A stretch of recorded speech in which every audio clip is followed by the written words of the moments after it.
Welcome, everyone.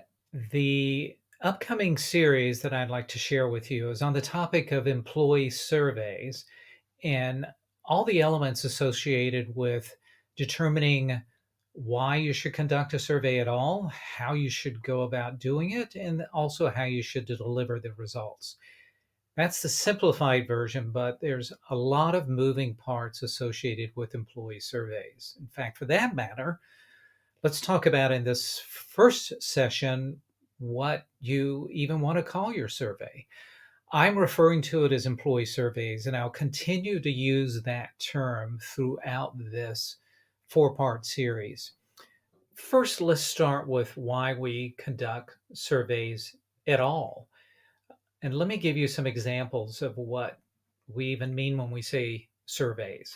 There are a handful of terms used in the business world, in the organizational world at large, to consider whether you're conducting one type of survey or another. So here are some examples. Employee survey as a term is rather broad. It encompasses a wide range of topics related to employee services in the work or experiences rather in the workplace.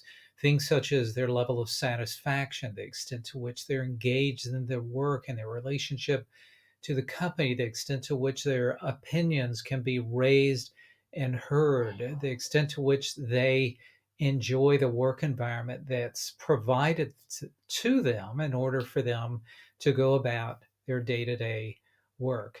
And it's not limited to just one or two factors. It typically, an employee survey covers a broad range of things along the lines of job satisfaction, communications, quality of leadership, quality of benefits provided, work life balance, and more.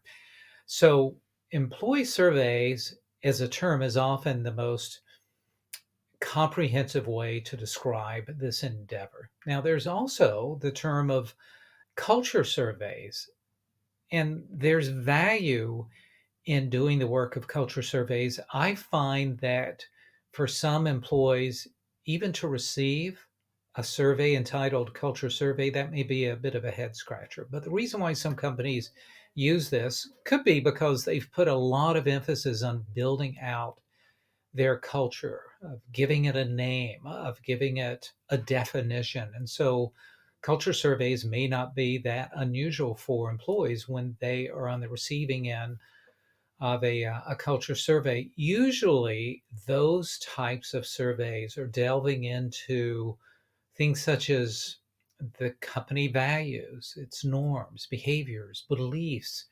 attitudes that are shared among employees within the organization and across the leadership team, and the extent to which leaders model those cultural elements. So, this is a way to kind of uncover the underlying cultural dynamics that shape an employee experience working for a company. So, there's value in a culture survey. It's not as comprehensive as that term of employee surveys. Now, there's also this rather dry term of workplace surveys. I find that to be a bit old school, but it's a way to encompass both employee survey and culture survey content. So I shouldn't be dismissive of it. It's a broad term. Workplace can mean so many things to so many different people. And some folks may think that that's a better term than employee surveys because workplace is is so broad in its nature. So anyway, that's another option: employee survey, culture survey, workplace survey. And then you could also use this term called feedback surveys because all of these, in effect, are seeking feedback from employees. It kind of signals to employees you're about to go into a tool, a process in which your feedback is being requested. So that's a very straightforward way to title your survey as well. But for purposes of our ongoing discussion, me to you, on the topic of employee surveys, we'll use that term employee surveys. which is intended to take into account those other alternative models, those tools.